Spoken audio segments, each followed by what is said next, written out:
Assalamualaikum warahmatullahi wabarakatuh. Saya Sri Marti Pramudina, dosen FEB Universitas Mercu Buana, yang pada kesempatan ini akan memberikan materi tentang pengabdian masyarakat mengenai bagaimana kesehatan keuangan melalui literasi keuangan di UMKM Desa Bantarjaya, Kecamatan Ranca Bungur, Kabupaten Bogor. Adapun dasar mengapa saya mengambil tentang literasi keuangan ini adalah karena setiap individu maupun organisasi tentunya sangat uh, membutuhkan bagaimana pengelolaan keuangannya dengan baik. Begitupun di UMKM ini. Bagaimana UMKM itu baik dia usaha mikro, kecil dan menengah ya dengan kekayaan yang bersih dan penghasil yang berbeda-beda tentunya akan tetap membutuhkan pengelolaan keuangan yang baik. Dalam usaha mikro itu maksimal 50 juta, usaha kecil memiliki kekayaan sekitar 50 juta hingga 500. Kemudian usaha menengah memiliki kekayaan bersih itu sebesar 10 miliar. Kemudian usaha kecil dilakukan itu yang dilakukan dengan sendiri-sendiri ataupun dengan pegawai sebanyak 5 orang. Jenis produknya juga tetap tidak tetap ya dan dapat diganti sesuai dengan kondisi. Kemudian lokasi juga itu berubah-ubah, berpindah-pindah tergantung dari konsumennya. Nah, yang jadi pedoman kita dalam kegiatan ini adalah bagaimana sistem pembukuan yang belum baku karena masih bercampur dengan uang pribadi. Memang pada umumnya ketika kita akan berusaha melakukan suatu kegiatan, tentunya kita akan membutuhkan suatu keuangan yang baik tentunya. Namun biasanya selalu tercampur dengan dana-dana pribadi yang seharusnya tidak perlu ada dan tidak perlu kita pakai gitu. Nah, utama sekali di sini bagaimana? Di tahun 2020-2021 PDB itu sumbangan terbesarnya adalah UMKM. Nah, kemudian dan juga dia menyerap tenaga pekerja sampai 99,9%. Namun ketika kemarin terjadinya COVID, kemudian tahun berikutnya itu ada penurunan di tahun 2021 juga ada penurunan pendapatan yang apa ya namanya mendominasi sehingga pendapatan domestik produk brutonya juga menjadi kecil. Nah, kemudian bagaimana permasalahannya dong sekarang? Apakah permasalahannya adalah bagaimana menaikkan kembali pendapatan UMKM sehingga mampu menunjang pendapatan perekonomian Indonesia dan mampu mempekerjakan tenaga kerjanya kembali. Nah, ini adalah masalah yang harus ditanggulangi. Jadi intinya apa? Permasalahan mendasar adalah sistem pembukuan yang belum baku karena masih bercampur dengan uang pribadi. Lantas bagaimana usaha untuk menyelesaikan permasalahan yang seperti ini?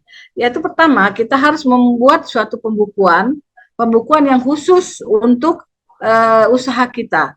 Kemudian kita harus mencatat setiap apapun itu pendapatan, pengeluaran, ataupun pembelian, ataupun pesanan, itu pada kolom-kolom yang sudah kita buat, bagaimana agar kita bisa membacanya dengan jelas. Kemudian bayarlah tagihan tepat waktu. Tagihan-tagihan di sini umpamanya kita mengambil bahan baku yang belum kita bayarkan. Nah, tentunya segerakan supaya kita bisa mencatat itu dengan hasil yang maksimal. Kemudian bedakan uang pribadi dan usaha. Jangan sampai itu tercampur. Itu tidak bisa kita toleransi ya hasilnya nanti kalau ada pencampuran antara uang pribadi dan usaha. Kemudian rencanakan merencanakan pengelolaan berikutnya itu seperti apa gitu di dalam keuangan tersebut. Kemudian memiliki dana darurat. Dana darurat di sini adalah dana di mana kita bisa meminjam atau memakai dana tersebut jika suatu waktu kita memang membutuhkan untuk pembelian bahan baku ataupun untuk melakukan suatu apa namanya membuat suatu rangkat atau membuat suatu produk-produk yang baru. Itu yang kira-kira yang bisa saya sampaikan.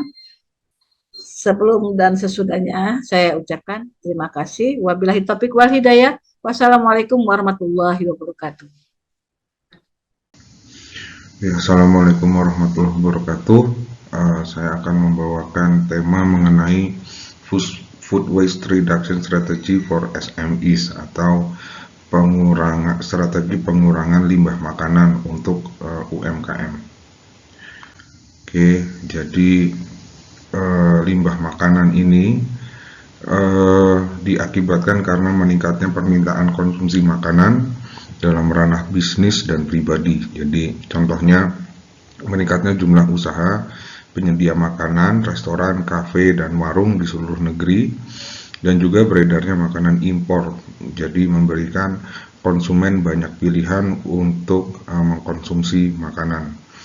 Dari tingginya konsumsi makanan di Indonesia pada tahun 2021, Indonesia menghasilkan hampir 21 juta ton limbah makanan, tertinggi se-ASEAN.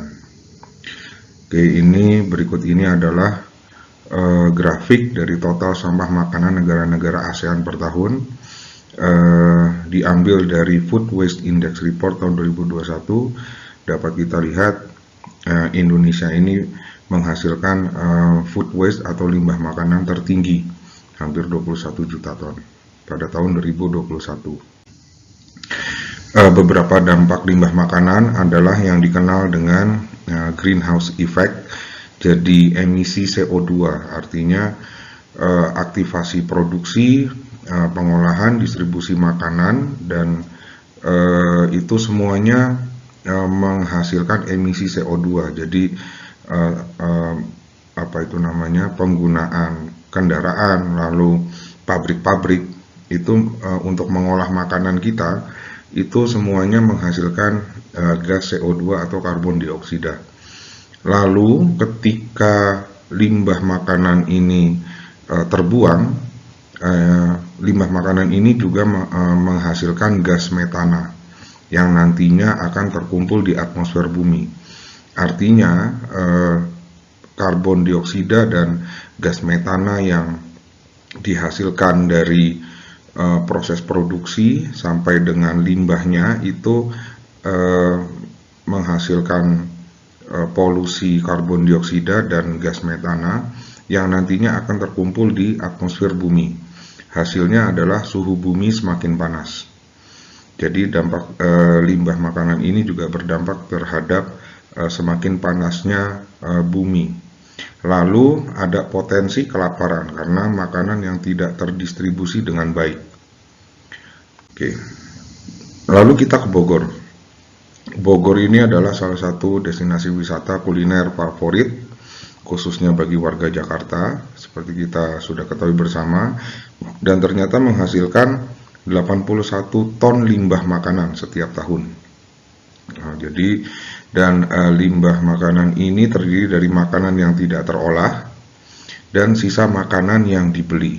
Jadi artinya bahan mentah yang tidak sempat dimasak gitu ya, dan sisa makanan, jadi orang makan tapi tidak habis lalu dibuang.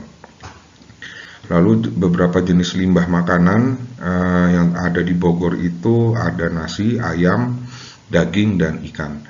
Semuanya ini diperkirakan kerugiannya mencapai 3 miliar per tahun. Artinya itu hanya dari jumlah atau makanan yang terbuang itu saja, nasi, ayam, daging, dan ikan.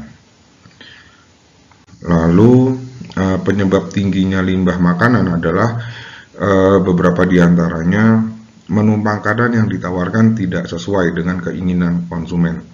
Artinya banyak sekali biasanya kita jumpai di warung itu menu sangat banyak tetapi tidak semua sesuai dengan keinginan konsumen. Lalu ketika konsumen tidak suka ketika membeli, maka dia tidak akan menghabiskan makanannya. Lalu stok bahan mentah yang berlebih dan juga menyiapkan makanan dengan porsi yang berlebih. Nah, ini seringkali memang praktek-praktek yang menjadi penyebab tingginya limbah makanan. Oke, jadi dari sana beberapa saran yang dapat disampaikan untuk mengurangi limbah makanan. Pertama adalah penyesuaian stok, jadi stok bahan mentah itu disesuaikan dengan rata-rata jumlah konsumen. Rasa juga disesuaikan dengan keinginan konsumen, supaya sebisa mungkin konsumen itu menghabiskan makanannya. Menu dievaluasi lagi, jadi memilah menu yang sering dibeli dan dimakan oleh konsumen, dan juga yang diharapkan adalah tidak lagi menawarkan menu yang tidak disukai oleh konsumen.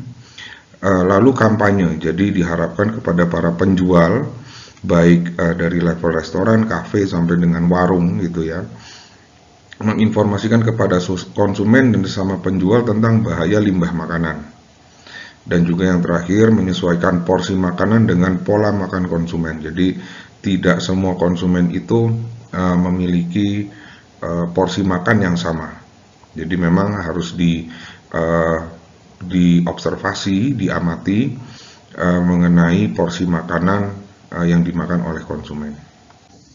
Oke, sekian presentasi saya. Kurang lebihnya mohon maaf. Assalamualaikum warahmatullahi wabarakatuh. Salam sejahtera. Kau bisa patahkan kakiku, tapi tidak mimpi-mimpiku. Kau bisa lumpuhkan tanganku, tapi tidak mimpi-mimpiku.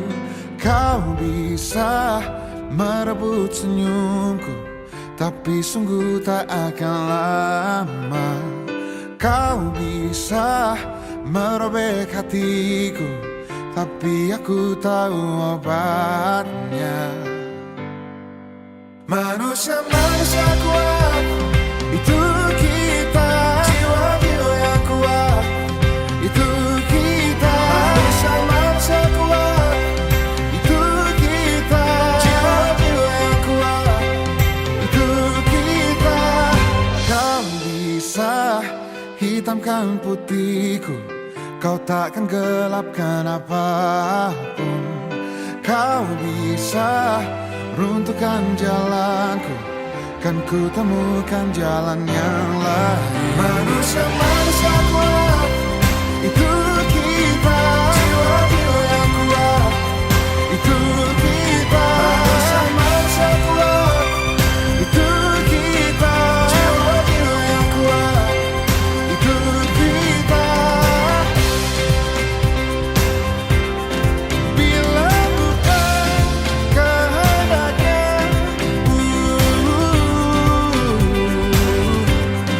tidak satu pun jelasmu akan bawa bahaya.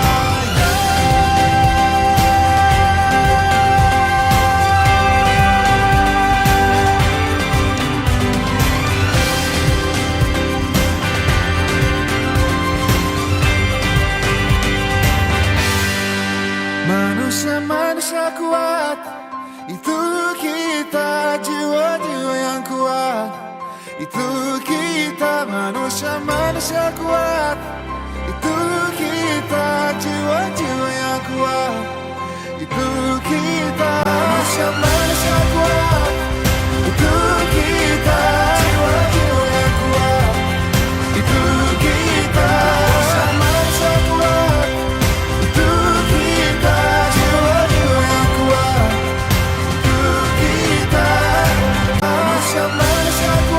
Manusia-manusia kuat, itu kita.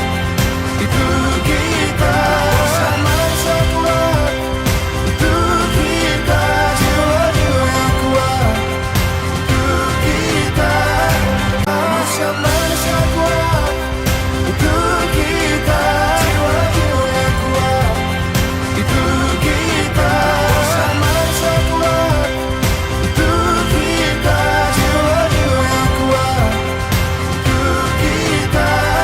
Kau bisa patahkan kakiku, patah tanganku, rebut senyum. Manusia-manusia kuat, itu kita.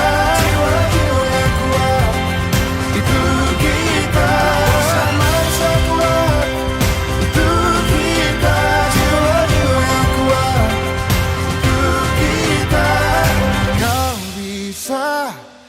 Basahkan kakiku, patah tanganku, rebut senyumku, hitamkan putihnya hatiku, tapi tidak mimpi-mimpiku.